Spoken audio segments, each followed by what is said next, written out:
Right. This is my pound for pound top 15 greatest UFC fighters of all time. I'll start off with some honourable mentions. Outside the top 15. Fedor, Conor, Aljo, Dustin, Bilal Muhammad. Bilal Muhammad, I barely put him here. But looking on his record, he's actually got a really good record. Honestly, one of the best in the welterweight division. Um, yeah, I just thought I could maybe put him on there. Dustin, I mean, he's done well in the featherweight division. He's done well in the lightweight division. He's got wins over Max Holloway, Conor McGregor, Justin Gaethje, Eddie Alvarez, Anthony Pettis. 100% deserves to be on here. Aljo, one of the greatest bantamweights of all time. 100% should be on here. Conor McGregor, double champ, dominant featherweight fighter. And then Fedor, he's never really fought in the UFC. Well, he didn't fight in the UFC, but he has some wins over some good UFC fighters, over some UFC champions. Um, but and man, yeah, yeah, right. Number 15. I had to put two here. This is the only number where there's two fighters. I just couldn't decide between these. But Stipe Miocic, Anderson Silva. Anderson Silva, I feel like he's a bit overrated. I feel like he's got some good wins. He's got some really good wins, but he's got a lot of his wins over low mid tier fighters. A lot of his title defenses are over mid tier fighters. Um, yeah, and then that bad losing streak, that just kind of put me off. I think Adesanya's ahead of him. I don't think he's a middleweight goat. Yeah, Stipe Miocic, I mean, heavyweight goat. Middleweight goat, sorry, jeez. Stipe Miocic, he's the heavyweight goat. Some amazing wins. He beat DC, Overeem, Junior Dos Santos, Mark Hunt. He's got some great wins. Last two losses kind of put me off. Two brutal losses, especially in Ngannou one, but definitely deserving of being in the top 15. 14, Adesanya. In my opinion, he's the middleweight goat. Very deserving of being in the top 15. It's just his wins kind of put me off. He's got some sloppy wins. The second Whittaker fight, the Cannonier fight, the Yoel Ramiro, just some, iffy wins. Not like he shouldn't have won them, but boring wins. Coasting to a decision. But he's the only middleweight to reclaim the belt, and that knockout over Pereira is very impressive. Probably his best win. Yeah, again, he was a dominant middleweight champion. Yeah, right. Number 13, Jose Aldo, one of the best featherweights of all time. Did lose to Conor McGregor, but he reclaimed the belt. I think he did at least. Then lost like Max Holloway. Moves up. Moves down to bantamweight. Arguably lost to Marlon Moraes. Very close fight. Probably should have won that. And then goes on a good win streak, gets some good wins over some top tier fighters, and then retires and comes back and beats a prospect in Jonathan Martinez. I mean, he's done very well in two different divisions. I 100% deserve to be on here. Yeah. Number 12. A lot of people are going to be annoyed with this one as well.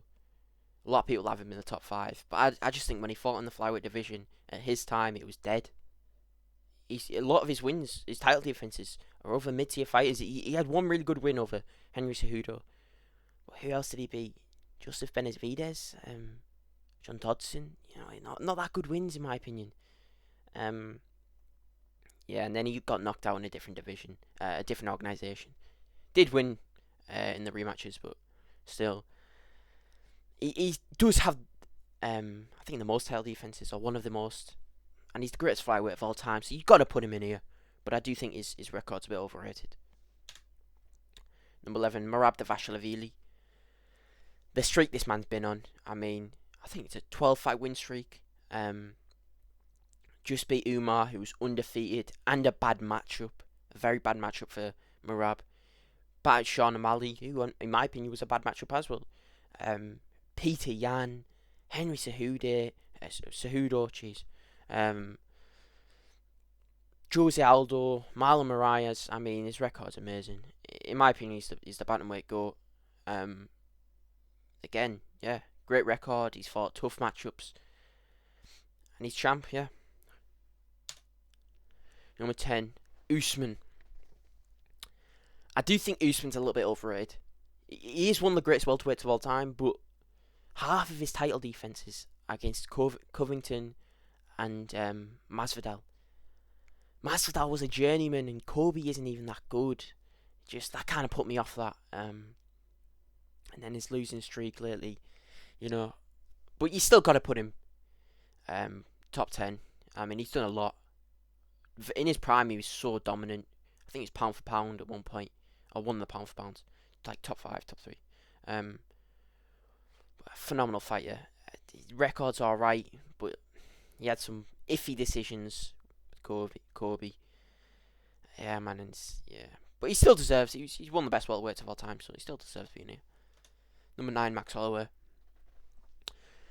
Now, the main reason why I think Max Holloway's in number 10, and his most impressive win for me, is that Gaethje win.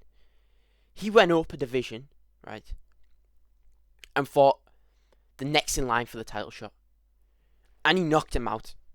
I mean, come on, that's so. And he not only knocked him out, but he dominated him. Yeah, dominated is a bit of a push, to be honest, but he was outstriking him. He was whooping him, to be honest with you.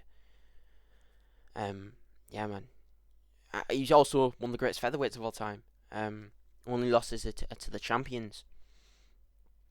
And his first 2 fights with Volker are very close. You know, arguably could have won some of them, but yeah, man, he 100% deserving of being in the top 10. Yeah, man, that Gaethje win was just so impressive. Dominant featherweight champ as well. He's beaten everybody in the division outside of the champion. I mean, come on. Number 8, Khabib. Dominant fighter, very dominant. Probably one of the most dominant fighters in history. 29-0. 3 title defenses in the lightweight division, second most. But what puts me off is he retired too early, man. And he didn't fight the best fighters. He didn't fight bad matchups. That just puts me off, man. I'll be honest with you. And other than his Conor, Gaethje and Poirier fight, I don't think his wins are that good. I don't think he beat RDA, which was RDA after that went on to become champ. That was a pretty good win, but RDA, man, I still don't think RDA is that good, even in his prime. Yeah, Khabib, I mean, you got to put him in the top 10. But I've put him higher, just because retired too early, didn't fight the best matchups. Yeah, man. If you'd done a bit more, defended a bit more, he could be high, he could be top 5. He could be number 1 if he had a few more title defenses. But that should put me off. Yeah. Number 7, Ilia Topuria. His back-to-back KOs over Max Holloway and Volkanovski are what got him here. I'll tell you that right now. They had probably some of the most impressive wins of all time. Undefeated. He's dominant. He's a phenomenal grappler, wrestler, amazing striker, dangerous power. I mean, to be able to knock out Max Holloway and Volkanovski is just crazy in my opinion. You know, I think he's the featherweight GOAT. He's been so dominant. I know he hasn't had the most wins. He doesn't have many title defenses. But them 2 wins are just too good to be true. Going on to number 6, Volkanovski. Now, him and Topuria are very close. Now, the only reason I've just put him ahead of Topuria is because his first fight with Islam. I thought he beat Islam. And to be able to go up and arguably beat the lightweight champ, who's bigger, heavier than him, a bad matchup, and I think he was top 3 pound for pound at the time. That's crazy, man. I thought he won that fight, to be honest with you, but you know, they gave it to Islam. But that's the main reason why. I mean, dominant featherweight as well, the second greatest featherweight of all time in my opinion. But that lightweight fight with Islam is just the reason why I put him ahead of Topuria. Alex Pereira. I mean, 2 division champ. Beat a dominant champion in Adesanya, who at the time I didn't see anybody beating him. And then goes up, and knocks out Yuri, knocks out the last 2 champions, one of them twice. amazing win. He's beat 3 of the last 4 light heavyweight champions, knocking out everybody. His dominance is what's put him so far up in the rankings, just killing everybody. And if he beats Uncle Ivan, you never know, he might be number 1. He's fought some bad matchups. I mean, that Jan Blachowicz fight is a bad matchup, in my opinion. He went out there, he fought him a few months after getting brutally KO'd, after his grappling wrestling has been exposed, and he fights a great grappler in Jan Blachowicz, and he wins that fight. So impressive to me. Yeah, man, you got to put him number 5. Number 4, Daniel Cormier. I mean, jeez, look at the fat on him. Look at the belly. You would not think this guy's one of the greatest fighters of all time. You wouldn't think he was, an amazing athlete. But, anyways, why I put him at number 4? One of the greatest light heavyweights of all time. Double champ. Some amazing wins. His only losses are to Miocic, the heavyweight GOAT, and to John Jones, the GOAT, the pound-for-pound GOAT. I mean, you got to put him here. Yeah, man. Great. Got some amazing wins over Gustafsson, Anthony Johnson twice, Ozid Mir, even at heavyweight, Big Nog. Wait, Antonio Silva, that's what I meant. That was an amazing win, man. Crazy KO. Yeah, man, you got to put him here. You got to put him in the top 5. I don't think he's done more than Islam though. Islam is, I mean, he's got one loss early in his career, but he's been so dominant, man. The dominance. He's fought bad matchups as well. That's what I like. Oliveira was a tough matchup for Islam. Khabib didn't fight tough matchups. That's why I've put Islam here, and Khabib is higher. I mean, and he goes out there and he drops Oliveira, who's a good striker as well, and submits him. Who's done that to Oliveira at lightweight? Nobody. You got to get him on here. Dominant. Had a tough matchup in Volkanovski. I thought he lost the first fight. Second fight, takes it. I mean, it was short notice, to be fair. Volkanovski came on short notice. But still, and knocks him out in the first round. That's such good wins. I mean, Dustin Poirier, Renato Moicano now, Arman Sarukian, Dan Hooker. Some great wins. He's the greatest lightweight of all time. Very deserving of this spot, in my opinion. Number 2, GSP. You already know who the last 2 are. GSP, I mean, he's got to be number 2. Greatest welterweight of all time. 2-division champ. Came up, knocked out Michael Bisping, who's champ. I mean, he was the worst champ ever, but still, after being retired, and comes back and then wins the belt. Great win. So dominant at welterweight. I mean, he had that. If he did have a couple losses, but he avenged all of them.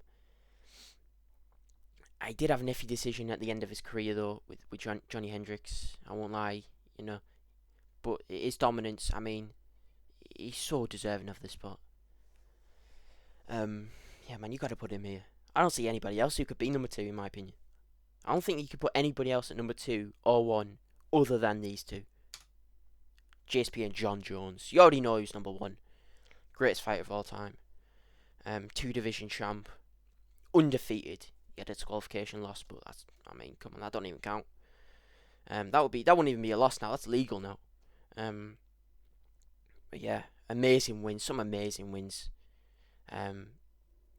Then goes up after being retired and wins the belt. First round submits Sirogan. Great win, and then he beats a fucking old Stipe, which is shit, but still he's defending the belt. Tom Aspinall knocked him out though. Anyways, aside from that, back to his status. He's the greatest of all time. You can't put anybody else here. It's got to be John Jones. Yeah. Seeing in my list, I hope you enjoyed. Comment if you want to argue. I'm okay with that. I'm open to any opinions. Drop a sub, comment, yeah. And thanks for watching.